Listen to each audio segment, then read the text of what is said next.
கொள்ளையடிக்கக்கூடிய கூட்டத்தால தான் கேப்டனுக்கு இந்த மாதிரி ஒரு நிலைமை ஏற்பட்டிருக்குன்னு சொல்லிட்டு, பாடகர், தயாரிப்பாளர், அதுக்கப்புறம் இசையமைப்பாளர், இயக்குனர் போன்ற பன்முகங்களை கொண்ட கங்கை அமரன் அவர்கள் இந்த ஒரு விஷயத்த வெளியிட்டிருக்காங்க. எல்லாரும் அவர் நல்லவரு, நல்லவரு. அவர் அப்படி பண்ணாரு, இப்படி பண்ணாருன்னு சொல்றோம். கண்டிப்பா அது உண்மதான். அவர் நல்லவர் தான். ஆனா அவருக்கு ஏன் இப்படி ஆனது? யார் இத பண்ணாங்க?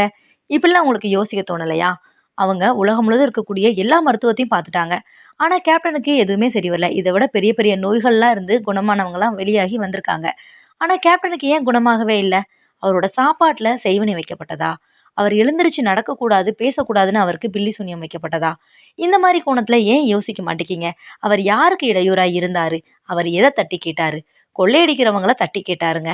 அது நம்ம நாட்ல அதிகமாவே எல்லாரும் அடிச்சுட்டு தான் இருக்காங்க. அது யாரு அப்படிங்கிறத உட்கார்ந்து யோசித்து பாருங்க. உங்களுக்கே புரியும். அது அவருக்கும் நடந்திருக்கு, எனக்கும் நடந்திருக்கு. ஸோ கேப்டனுக்கு இந்த மாரி விஷயத்த பண்ணது யாரு அப்படிங்கிறத நீங்க யோசித்து பார்த்தீங்கன்னா, உங்களுக்கே நல்லா தெரியும். அது மட்டும் இல்லாம கொள்ளையடிக்கிற கூட்டம் தான் இப்போ தமிழ்நாட்ல மட்டும் இல்லங்க, இந்தியா முழுவதும் நல்லாவே வாழ்ந்துட்டு இருக்காங்க.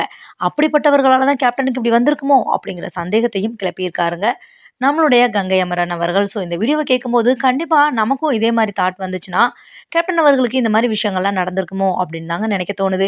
ஸோ உங்களுக்கும் அப்படி நினைக்க தோணுச்சுன்னா, உங்களோட கருத்துக்கள கமெண்ட் செக்ஷன்ல பதிவு பண்ணிடுங்க.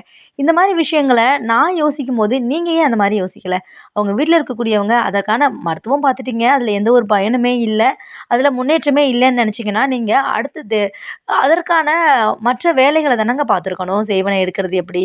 அதற்கு அது எல்லாத்தையும் முடிச்சு கட்டுறது எப்படி? அப்படிங்கிற மாதிரியான விஷயங்கள் எல்லாம் நீங்க ஏன் ஒரு நல்ல ஜோசியர கன்சல்ட் பண்ணி பண்ணியிருக்க கூடாது? அப்படிங்கிறது என்னோட ஆதங்கத்த நான் இந்த இடத்துல வெளிப்படுத்துறேன் அப்படின்னு சொல்லிட்டு, கங்கை அமரன் அவர்கள் அவரோட கருத்த பதிவு பண்ணியிருக்கிறாருங்க.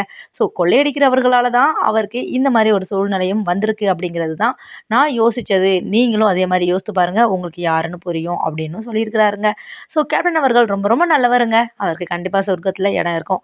அவர் சாதிக்கணும்னு நெனச்சத மறுபிறவி எடுத்து வந்து கண்டிப்பா சாதிப்பாரு அப்படின்னு சொல்லணும்னு நெனைக்கிறவங்க, இந்த வீடியோக்கு ஒரு லைக்க குடுத்துட்டு, கேப்டன் பற்றின பல்வேறு விஷயங்கள நீங்க தெரிஞ்சுக்கணும்னு நெனச்சீங்கன்னா, நம்மளோட சேனல சப்ஸ்கிரைப் பண்ணி சைட்ல இருக்கிற பெல் பட்டன கிளிக் பண்ணிடுங்க.